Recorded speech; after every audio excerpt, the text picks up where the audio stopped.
Salut mes amis, c'est Pavel et le projet Mind the Cash et vous êtes sur la chaîne qui est consacrée aux investissements et au trading. C'est le dimanche hivernal, vous voyez comment je suis habillé. Il fait froid même si je suis dans le sud de la France, il fait quand même très froid, donc je découvre ma nouvelle région. Et nous allons commencer maintenant notre vidéo café du dimanche qui sera la deuxième vidéo de la série de préparation pour l'année 2023. Il est important que vous regardez toutes les vidéos en séquence, je pense que pour avoir l'image concrète, pour déterminer le plan d'investissement pour l'année prochaine, avec l'aide, j'espère, de Projet Mind the Cash, avec l'aide de notre communauté, que vous pouvez d'ailleurs rejoindre si vous allez également sur la chaîne Telegram Mind the Cash, dont le lien vous pouvez trouver à la description de cette vidéo. Je vous rappelle que j'ai aussi un site web que vous voyez sur votre écran, mindthecash.fr, où il y a mon blog. Malheureusement, j'ai eu quelques problèmes techniques avec mon site ce dernier temps, donc du coup, je n'ai pas beaucoup posté, mais vous ne vous inquiétez pas, je vais reprendre un peu mes posts réguliers, notamment les posts du matin. Voilà. Cette vidéo sera consacrée à l'analyse technique, à l'analyse des tendances auxquelles je m'attends pour l'année prochaine, pour l'année 2023. L'année précédente, nous avons parlé de la macro. Je vous ai expliqué quels sont les risques principaux que je m'attends que le monde fasse voilà, l'année prochaine.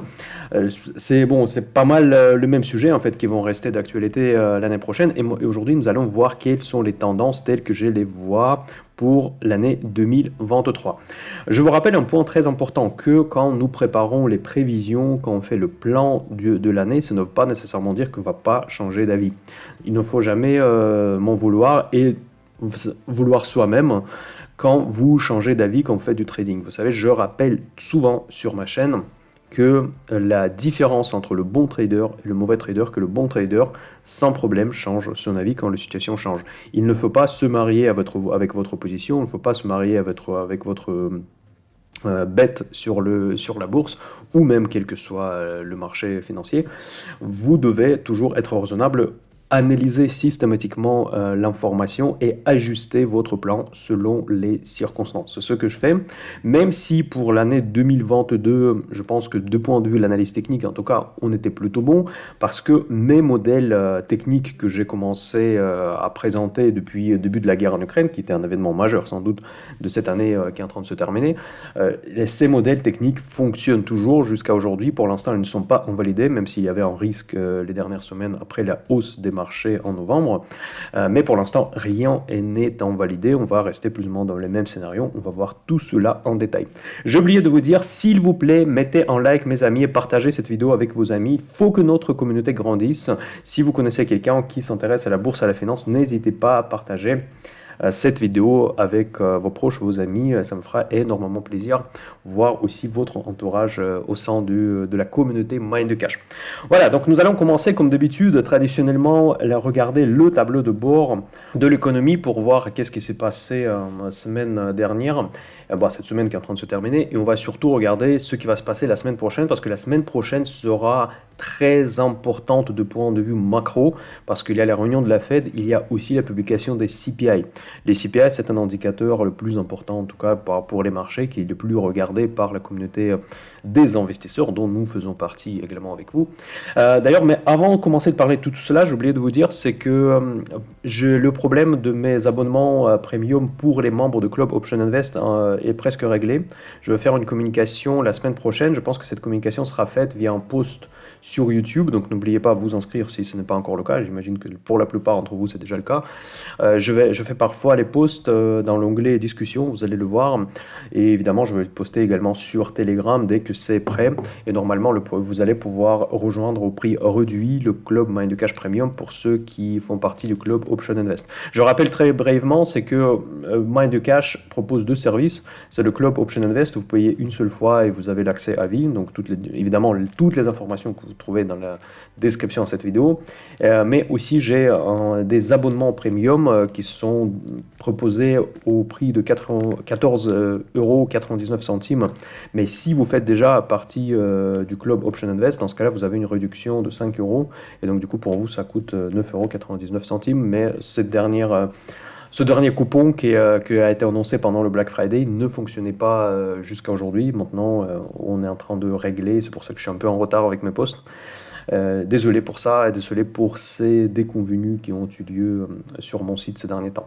Voilà, donc là, nous allons commencer à parler de l'économie, en fait. Qu'est-ce qui s'est passé la semaine dernière? Donc, les marchés, nous allons regarder avant tout les marchés financiers et les performances des indices. Donc cette semaine, c'était une semaine très baissière. Donc on voit que les marchés ont lâché 3,5% pour S&P et Nasdaq. Encore une fois, CAC 40, il tient bon, notre cher CAC 40, il résiste à la crise. Et l'indice, il a baissé de seulement 1,5%, 1,4%. Mais attention, grande partie de cette baisse de la semaine dernière s'est réalisée à la fin de la séance américaine du vendredi. Donc probablement le CAC 40 va rejouer cette baisse encore à l'ouverture le lundi. Mais dans tous les cas, mes amis, ce qui est très important à comprendre, que c'est la semaine prochaine qui va être déterminante. Nous allons regarder le tableau des statistiques de calendrier de statistiques macro qui seront publiées. Vous allez voir que ce sera une semaine extrêmement chargée. Et c'est cette semaine prochaine qui va déterminer si on aura ou pas le fameux Christmas Rally. Donc voilà, c'est ça qui est très important à se fixer dans la tête, c'est que cette semaine, ok, c'est beau, il y a eu des statistiques, il y a eu des statistiques importantes, mais tout va se jouer la semaine prochaine pour ceux qui s'attendent, comme moi d'ailleurs, en quelque sorte, s'attendent au rallye de Noël. Mais clairement, la vedette de cette semaine, c'était pas les indices ni les actions, c'était le pétrole. Je pense que le pétrole, il a vécu une des pires semaines de cette année 2023 parce que les deux marques de pétrole principaux, Brent et WTI, ont lâché plus de 10% sur la semaine. Sur le fond des discussions autour de cap sur le prix du pétrole russe, après, c'est presque de la géopolitique. Là, pour l'instant, je ne le touche pas. De toute manière, je m'attendais qu'il y aura des corrections sur le marché de pétrole et c'est pour ça d'ailleurs dans le portefeuille PEA dont les positions je publie sur siteminedecash.fr, vous pouvez trouver les positions de ce portefeuille. J'ai vendu la position sur Total Energy, j'ai pris les profits pour des raisons techniques, je fais une publication sur Telegram. Franchement, je pense que ça vaut le coup si ça vous intéresse de me suivre durant la semaine et pas uniquement pendant les vidéos de week-end, que vous rejoignez le Telegram parce que je publie bien plus d'informations là-bas. Et là, nous allons regarder rapidement ce schéma technique pour le pétrole. On voit que nous avons cassé le niveau de moyenne mobile de 50 jours et maintenant la tendance elle se dirige vers les 70 dollars déjà sur le Brent. Ça, il s'agit de Brent, donc le Brent il devra défendre le seuil de 70 dollars qui me paraît le support local pour le moment. Bon, après, je pense que c'est très technique. Tout ce qui se passe autour du pétrole, moi, je ne traite pas directement ce marché. C'est extrêmement technique et aujourd'hui, les fondamentaux sont joués ou surjoués par des traders papier du pétrole. Fondamentalement, nous sommes toujours dans la même situation. Il y a quand même des pénuries de pétrole. Pas des pénuries de pétrole en termes de suffisance de cette matière première dans la nature, mais surtout dans les pénuries de pétrole suite à la géopolitique, suite les différents accords, les arrangements de PEP+, et les affaires autour de la Russie. Parce que la guerre en Ukraine, bien évidemment, il a sorti de la Russie de quasiment tous les marchés mondiaux. La sortie progressive, parce que personne ne s'attendait à cette guerre, et maintenant, la Russie est en train de sortir progressivement du marché de pétrole, du marché de gaz, du marché de GNL. Après, la question, est-ce qu'il va pouvoir leur vendre le même volume de l'énergie en Asie? Donc, bon, clairement pas, en tout cas, clairement pas l'année prochaine, ni l'année d'après. Et quel sera, on va dire, le modèle d'approvisionnement énergétique mondial avec le rôle de la Russie bien plus réduit qu'avant? Ça, c'est une grande question. Et évidemment, ça crée de la volatilité sur le marché de pétrole. C'est un marché pour les professionnels. Là, je vous le dis parce que moi, je travaille dans ce domaine et aussi en grande partie, c'est pour ça que je ne trade pas. C'est un marché où il faut vraiment être dedans. Il faut pas se croire en génie, essayer d'un tiens, là, j'ai détecté un niveau technique, je le trade. C'est vraiment les marchés où on peut avoir des mouvements inattendus, c'est assez sensible à la géopolitique, au cours de dollar, à tout un tas de phénomènes, donc il faut vraiment être dedans pour réussir dans ce marché. Moi personnellement, je pense que du point de vue trading, on est mieux de réussir sur d'autres marchés, parce que tout simplement, certains marchés sont beaucoup plus simples à trader que le marché du pétrole. Mais dans tous les cas, je regarde ce marché de point de vue de la tendance pour prendre la décision s'il faut ou pas investir dans les valeurs énergétiques et quand on était au plus haut. Donc du coup, je disais sur Telegram que pour moi, pour Total, je ne vois plus de potentiel de hausse hors des scénarios vraiment inattendus comme, je ne sais pas, un début de la guerre nucléaire, j'en sais rien quoi, il y a d'autres pays qui vont rejoindre la Russie, mais pour moi, ce n'était pas mes scénarios de base. Et donc, j'ai préféré temporairement céder l'action Total et je n'ai plus cette position. J'ai fixé un profit quand même de plus de 40%. Donc ça, c'était vraiment excellent. C'est une de mes valeurs préférées. Et par cette occasion, nous allons regarder l'action Total Energy que j'ai vendue, comme je vous ai dit récemment.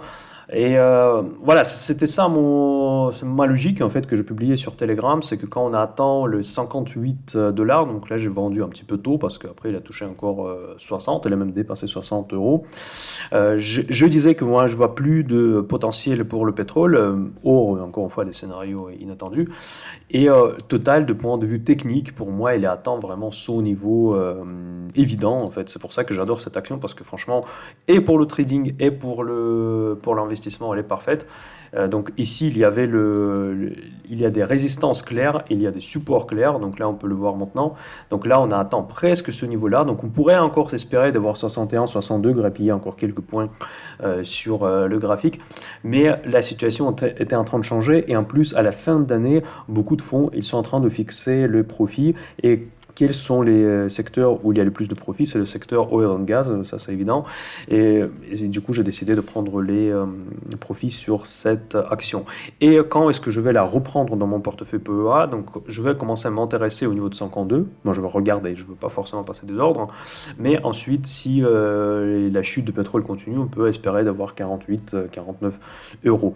Et donc, ça va être vraiment une opportunité excellente pour revenir sur Total Energy, qui d'ailleurs, en des leaders européens des renouvelables. Il fait partie de mes listes des screeners que je propose dans les abonnements premium, les screeners des énergies renouvelables. Donc, évidemment, je me focus plus dans ces screeners sur les pure players, donc sur des entreprises qui ne sont pas aussi connues comme Total Energy, mais évidemment, je pars du principe quand je fais un screener, c'est le cas pour tous les screeners sectoriels que je propose dans mes abonnements, que c'est comme si c'était un pseudo-portefeuille. Donc quand on investit par exemple sur le secteur des énergies renouvelables, il ne faut pas investir uniquement dans les pure players, mais j'investis également dans les sociétés intégrées, en fait de oil and gas intégrées, comme Total Energy, comme Chevron, comme Exxon, et Shell surtout, qui est devenu d'ailleurs un leader des renouvelables en Europe.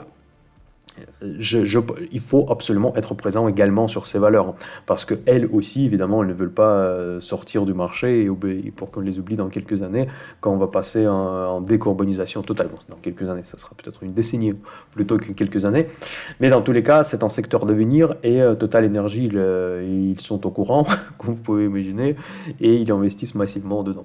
Voilà, donc du coup, pour moi, cette valeur, il faut être présent, il ne faut pas être nécessairement présent tout le temps, même si dans certaines stratégies, ça peut faire du sens parce que c'est une entreprise qui est très bien gérée, qui verse un dividende généreux, mais moi je fais du swing trading, et donc ça, jusqu'à aujourd'hui, ça marchait vraiment super bien. J'ai réussi même de prendre les niveaux les plus bas de l'année 2020, après presque le plus bas, bon, j'étais pas à 25 dollars, mais 24, mais j'étais dans les 27, 28, donc c'était pas mal.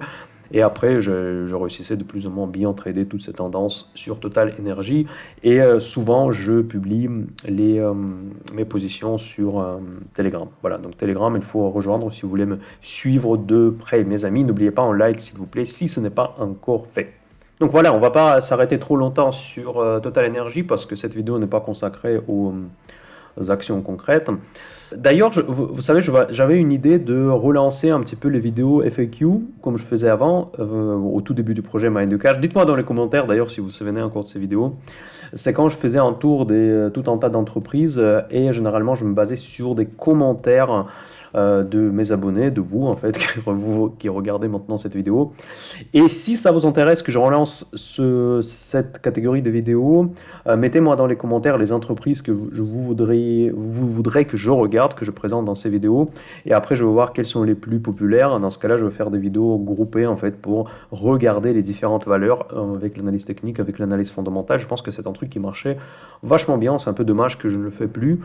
Si vous partagez mon avis, dites-moi ça dans le commentaire et comme ça on va pouvoir relancer cette bonne vieille catégorie FAQ et on va analyser des valeurs concrètes. Mais par contre, s'il vous plaît, concentrez-vous sur des valeurs qui sont intéressantes aux autres également. Donc il ne faut pas m'envoyer des valeurs où la capitalisation ou les minuscules, personne ne connaît. Donc là, déjà, je ne pourrais pas apporter grand-chose parce que certainement, je ne les connais pas, à moins qu'il y ait une grosse coïncidence que voilà, sur cette valeur-là, je me suis intéressé également. Mais il faut que ça reste quand même des valeurs relativement grosses, relativement connues pour que ça soit intéressant pour tout le monde parce que vous comprenez aussi que moi, je travaille pour ma communauté, je veux que les vidéos soient intéressantes, pas uniquement pour vous, mais surtout à d'autres personnes aussi. Voilà, donc je reviens maintenant sur le calendrier économique maintenant. Donc là, on va regarder qu'est-ce qui s'est passé cette semaine. Cette semaine n'était pas extrêmement chargée des statistiques macro. Mais la statistique qui a beaucoup déçu les marchés à la fin de la semaine, le vendredi le 9 décembre, c'était le PPI américain qui est ressorti plus haut que prévu. Donc c'est pour ça que les bourses ont commencé à chuter. C'est pour ça qu'on a encore fermé la semaine en négatif. Il y avait aussi le ISM qui était supérieur aux attentes. En fait, tout ça, c'est inflationniste. Le marché n'aime pas toutes les publications qui vont dans le sens de l'inflation.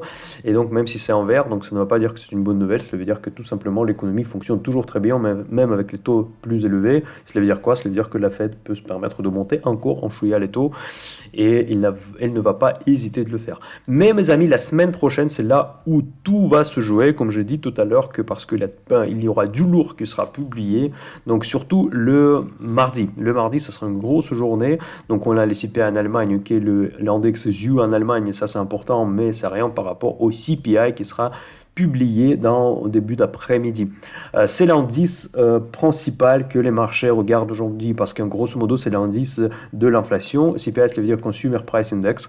Donc, il va être publié pour le mois de novembre. Si on sort mieux que prévu, entre guillemets, donc si ça serait du vert sur Investing, dans ce cas-là, on est foutu. Dans ce cas-là, il n'y aura pas de rallye de Noël que nous on s'attend, moi je m'attends aussi.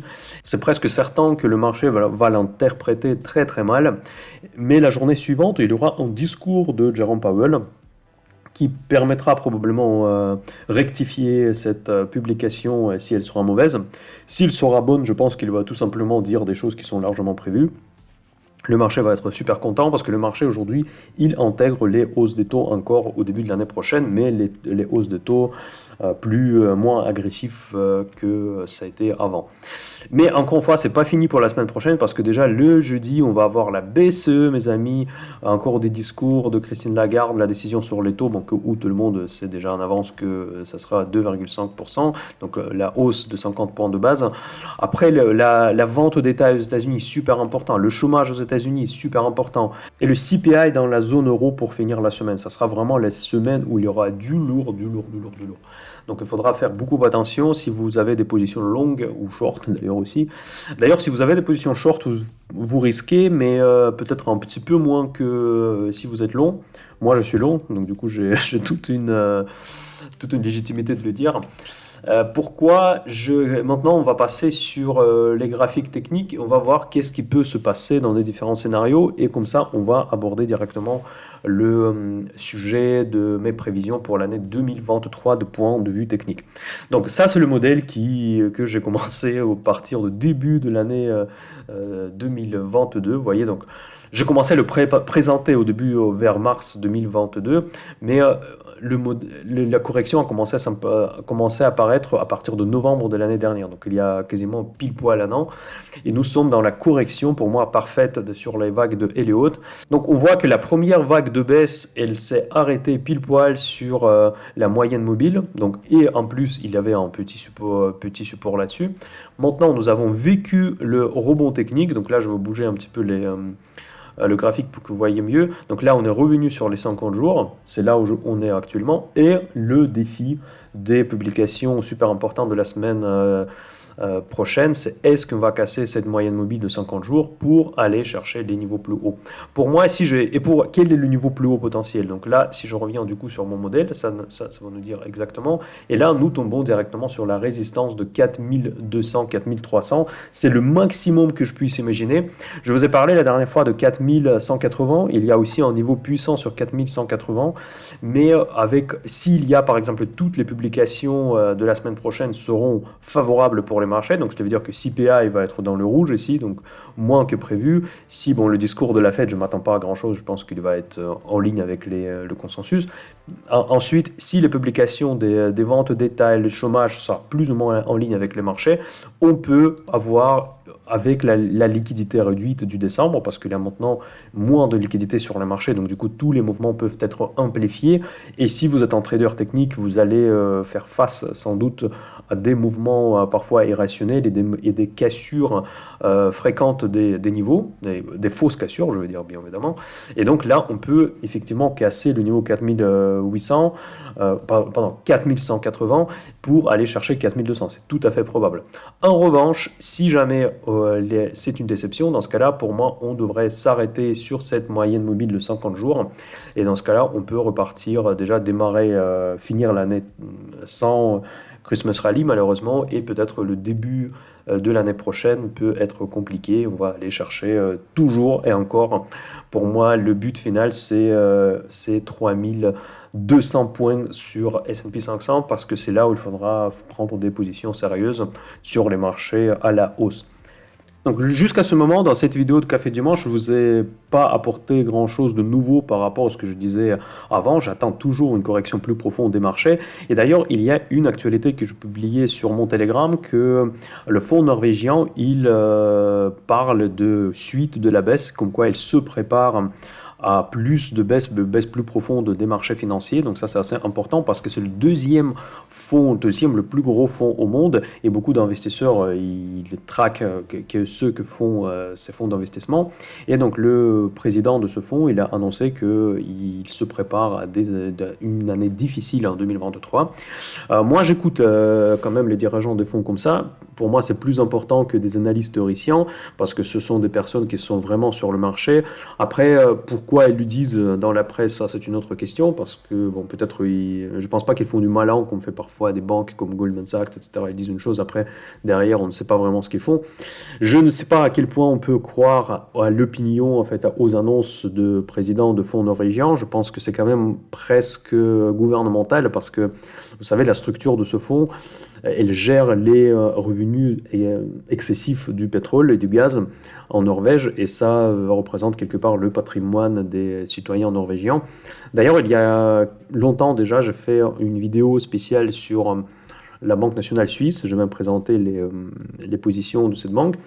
Si ça vous intéresse, si vous me dites ça dans les commentaires, je vais peut-être faire aussi la même vidéo sur le fonds norvégien.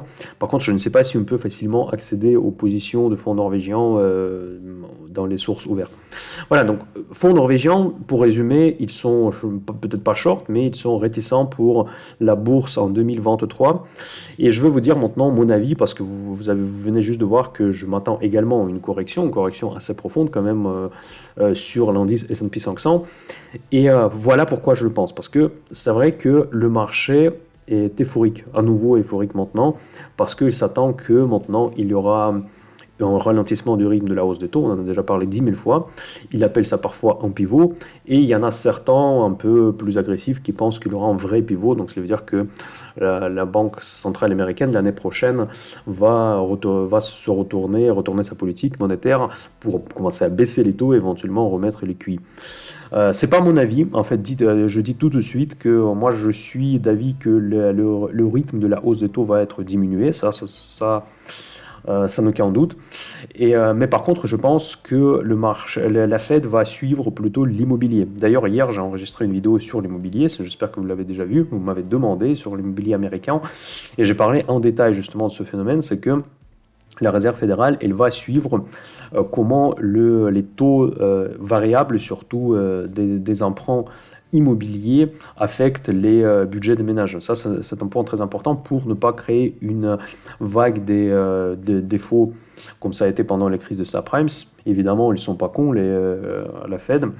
Ils comprennent que s'ils vont commencer à monter les taux trop haut, dans ce cas-là, ça va remettre en danger le système financier, car il y aura beaucoup de prêts immobiliers où les emprunteurs vont devenir insolvables pour des raisons, parce que le système de financement de crédit immobilier il est très particulier dans le monde anglo-saxon, et c'est quelque chose que j'ai expliqué hier dans la vidéo immobilière, je vous invite à la voir.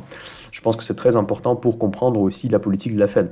Donc je pense que le rythme de la hausse des taux va être réduit, mais on va continuer plus ou moins à suivre l'inflation. Il faudra, ça c'est ce que je dis, ce sont des choses évidentes, il faudra évidemment continuer à suivre l'inflation, et en fonction de ça, la Fed va réagir. Je pense que nous avons atteint un niveau de danger, franchement, sur l'inflation, parce que si elle continue à monter dans ce cas-là, la Fed n'est pas sûre qu'elle va pouvoir suivre le rythme de l'inflation avec les hausses des taux, pour des raisons que je viens d'expliquer.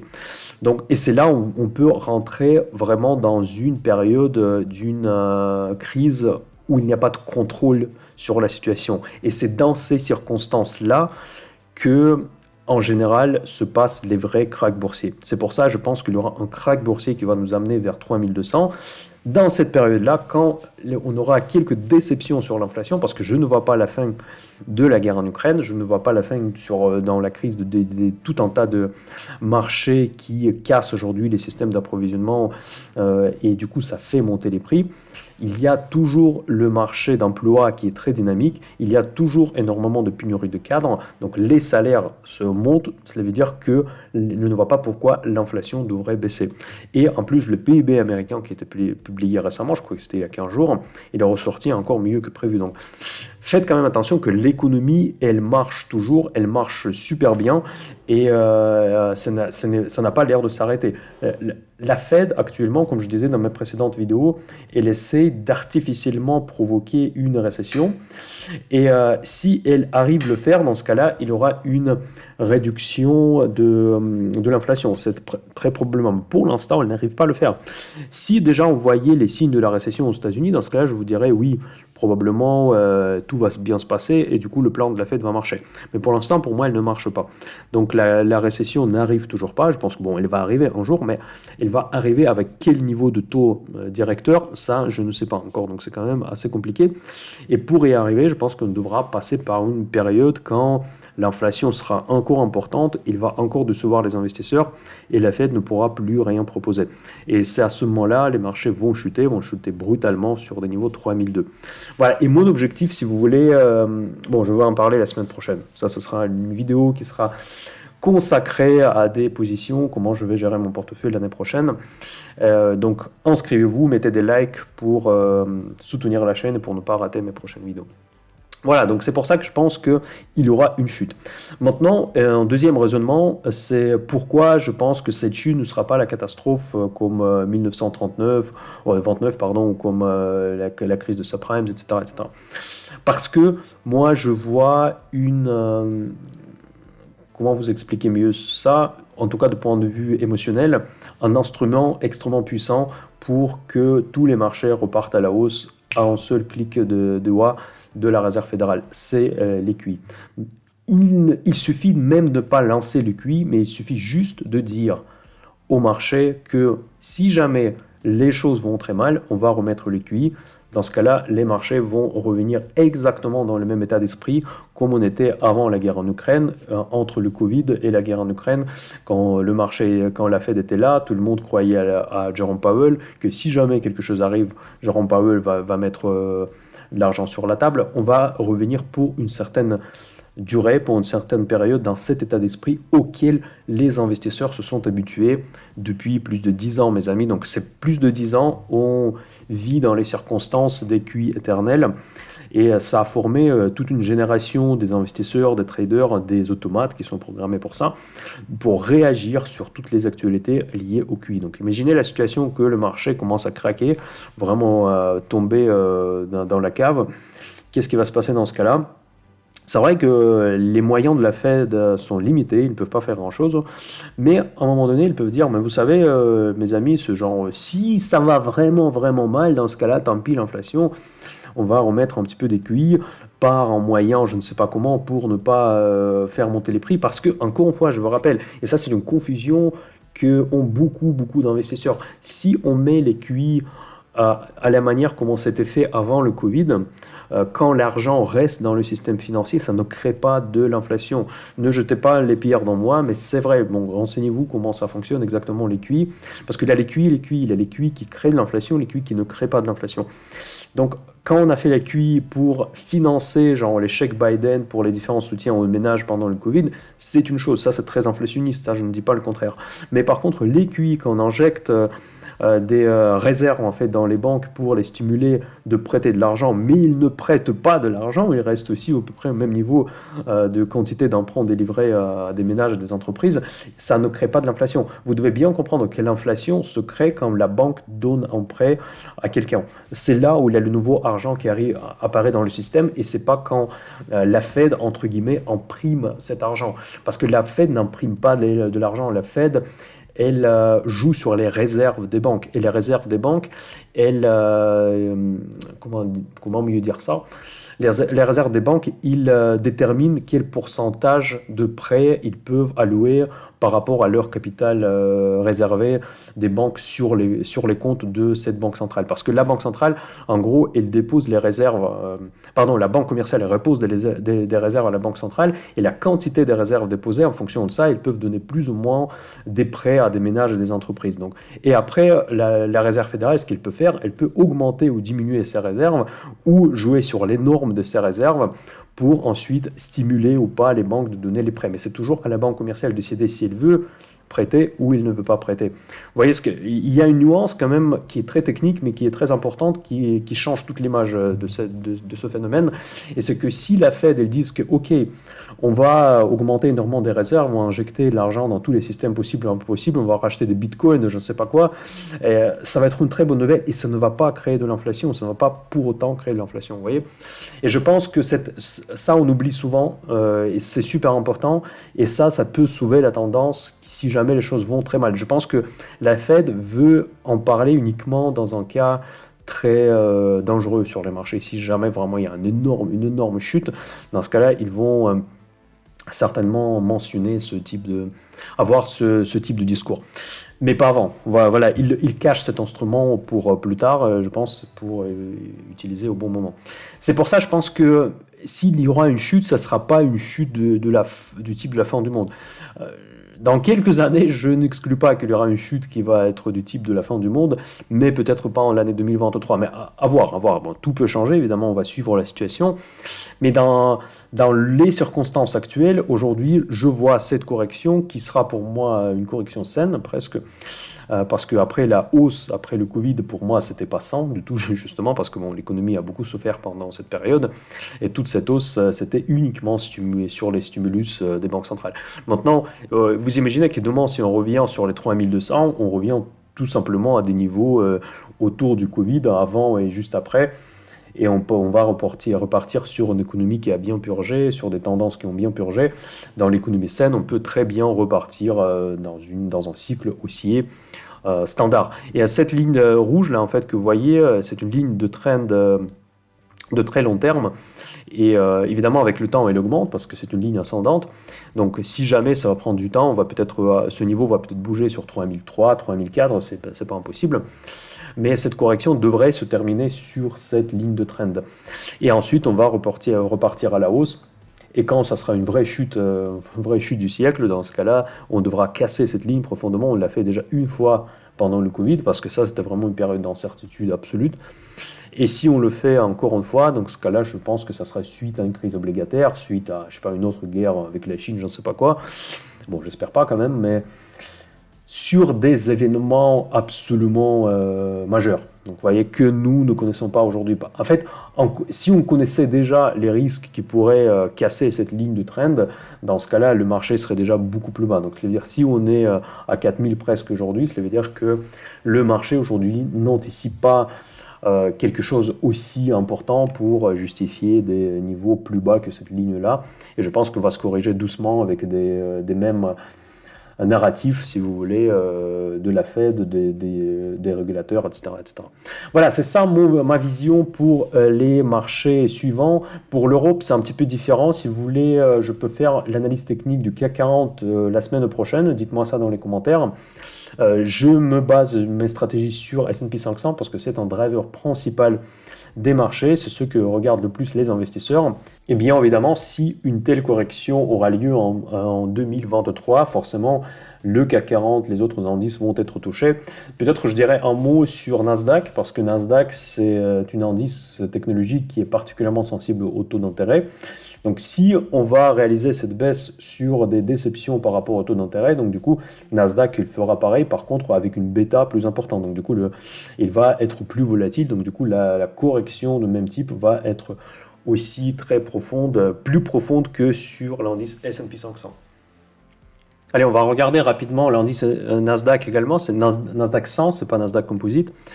On voit qu'on implémente ici plus ou moins le même modèle, sauf qu'avec une ampleur plus importante. Donc ici, on n'a pas touché les 50 jours, mais bon, tant pis, on n'était pas loin. Et maintenant, on est en train d'implémenter la vague baissée de correction qui peut nous mener dans un scénario pire, en fait, dans un scénario négatif, jusqu'à 6-7 000 points sur Nasdaq. C'est pas impossible. Mais après, bon, j'ai du mal un petit peu à croire que cette ligne C soit aussi longue parce qu'il y a encore d'autres quand même niveaux intermédiaires, mais je pense que vraiment au pire des cas, on peut descendre jusqu'à 8000. Je dirais que quand le S&P 500 sera à 3002, on peut facilement voir à 8000 l'indice Nasdaq qui suivra exactement le même modèle, mais il sera plus volatile, plus risqué, bien évidemment, parce qu'il y a beaucoup de valeurs technologiques. Voilà mes amis, donc je pense que c'est tout pour aujourd'hui. Dites-moi dans les commentaires, encore une fois, si vous voulez que je relance la vieille catégorie des FAQ, vous me posez des questions sur des entreprises. Si c'est le cas, dans ce cas-là, je vous invite à poser ces questions dans les commentaires à cette vidéo. Et je vais commencer à préparer ces vidéos-là. Et je vous rappelle qu'il y a eu hier une vidéo sur l'immobilier américain. J'attends vos vues, les likes pour faire une autre vidéo sur l'immobilier physique français. Et je suis toujours disponible dans les commentaires sur Telegram. J'essaie de répondre à toutes les questions que vous me posez dans les commentaires sous mes vidéos. Je suis un petit peu désolé encore une fois pour ma faible disponibilité ce dernier temps à cause de différents problèmes techniques, notamment sur mon site. Mais la bonne nouvelle que c'est bientôt réglé, on va repartir dans le mode plutôt normal. Allez, je vous souhaite tout le meilleur, passez un très bon dimanche et mind the cash. Allez, à bientôt, bye bye.